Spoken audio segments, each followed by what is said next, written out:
Buenas noches con todos. En esta ocasión lo que voy a hacer es presentarles una revisión publicada en Gastroenterology recientemente, ahorita se encuentra en prensa. Este artículo es precisamente la guía de la American Gastroenterology Association acerca de las recomendaciones para procedimientos gastrointestinales durante la pandemia por COVID-19.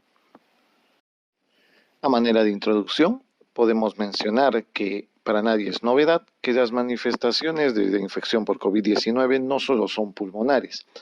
En este caso, las manifestaciones gastrointestinales pueden presentarse hasta cerca del 17.6%, como se muestra precisamente en este gráfico, que pertenece a un metaanálisis reciente publicado por el Dr. Cheung.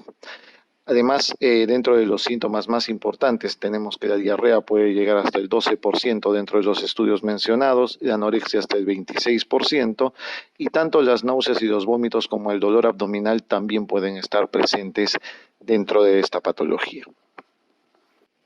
Recientes estudios también han mostrado que la evidencia de la presencia del RNA del coronavirus en las heces es independiente de la presencia de una diarrea.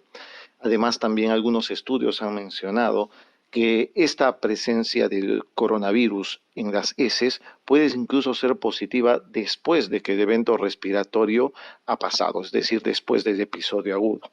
Es así que tenemos que en este mismo metaanálisis de Cheung, hasta el 48% de los casos se encuentra una positividad del RN viral en las heces de los pacientes.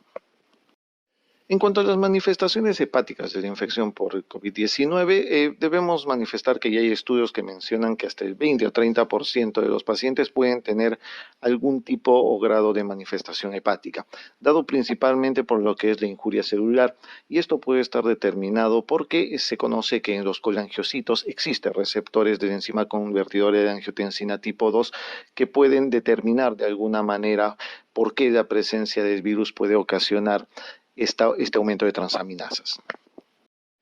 Entonces, existe una preocupación con respecto al personal de salud que trabaja en endoscopía al respecto de los potenciales riesgos que no solamente ellos pueden, adquirir la enfermedad, sino también ser potenciales transmisores.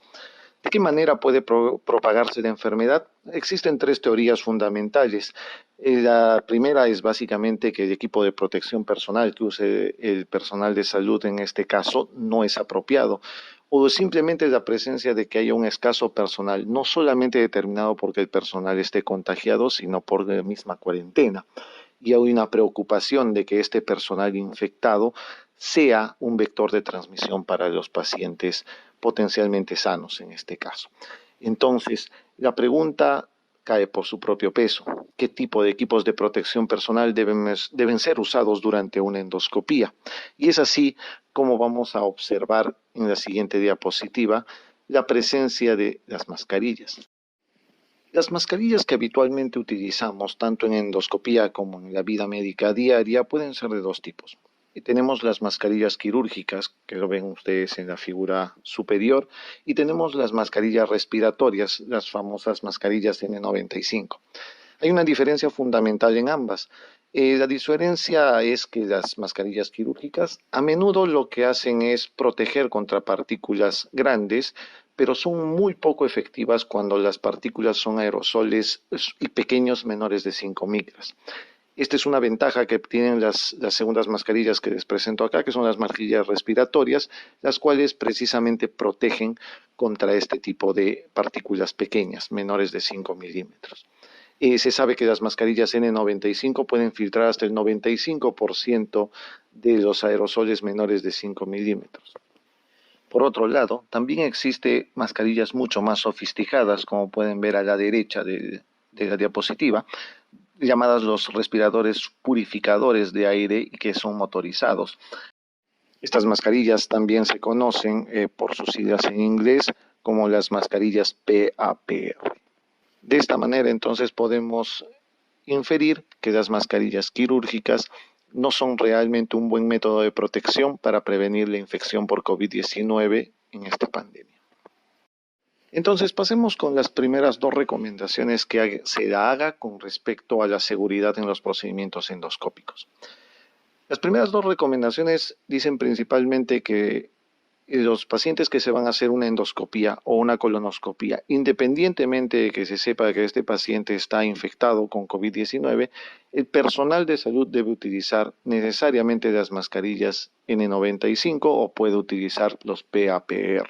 Es decir, para todo procedimiento endoscópico, sea alto, sea bajo, deben utilizarse estos métodos de protección.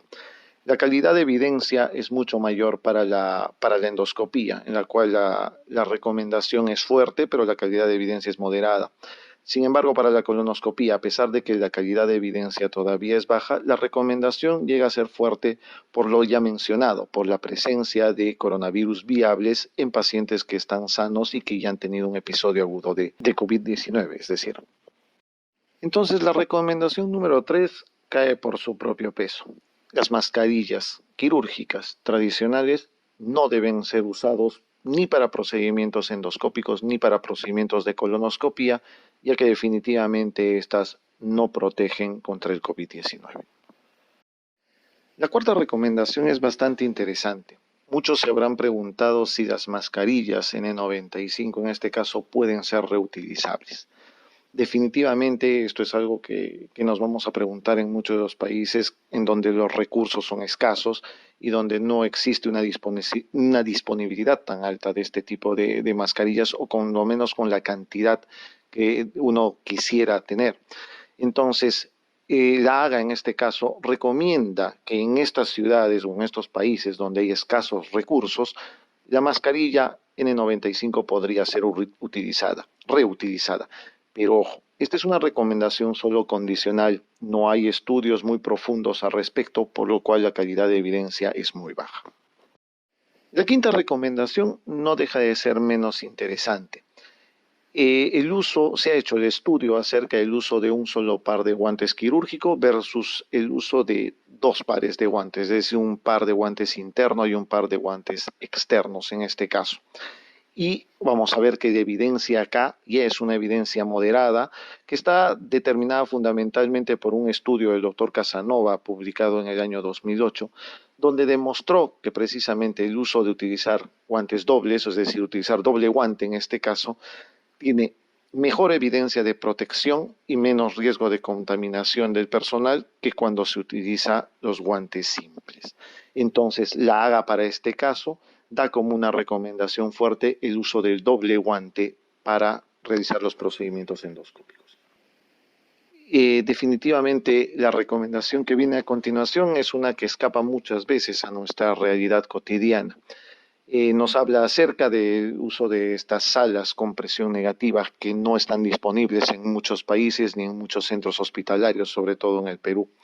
Pero sin embargo, la AGA acá hace una recomendación condicional y a pesar de que la calidad de evidencia es muy baja, recomienda que se deben hacer los procedimientos endoscópicos en una sala de presión negativa, ya que se conoce que el coronavirus puede estar presente en el aire hasta 3 horas.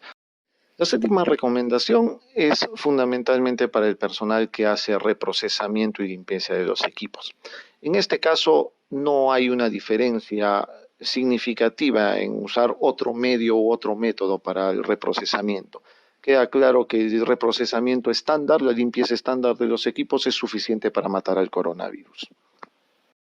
Y finalmente, en esta diapositiva se menciona acerca del triaje que se debe hacer para los procedimientos endoscópicos, el triaje que debe hacer el endoscopista o el gastroenterólogo.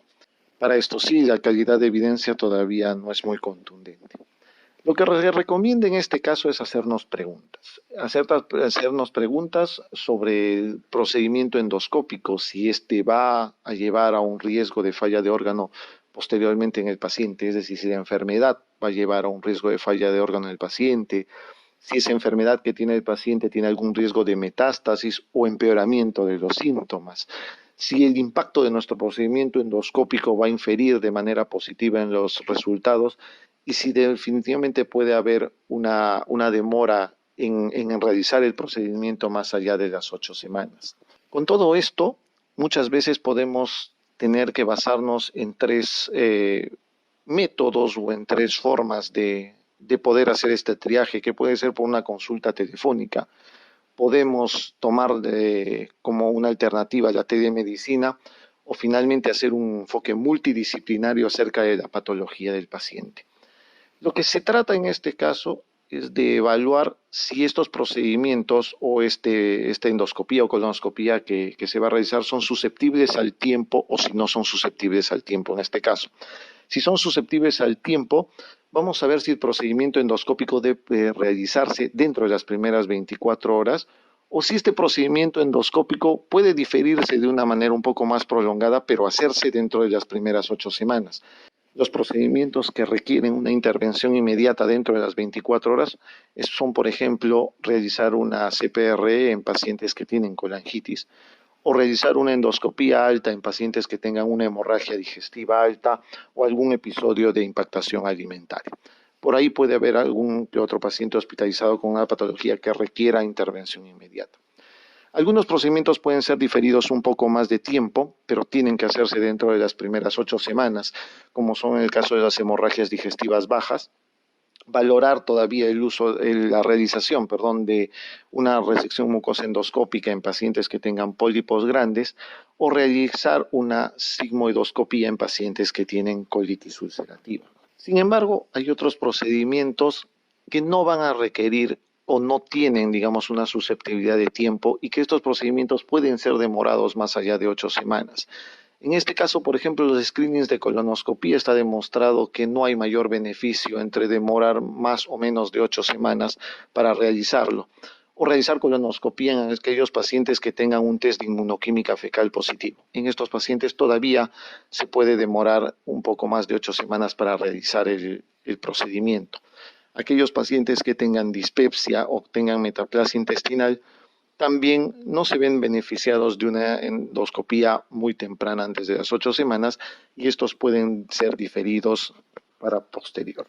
Bueno, eso es todo lo que quería presentarles ahora. Muchísimas gracias por su atención.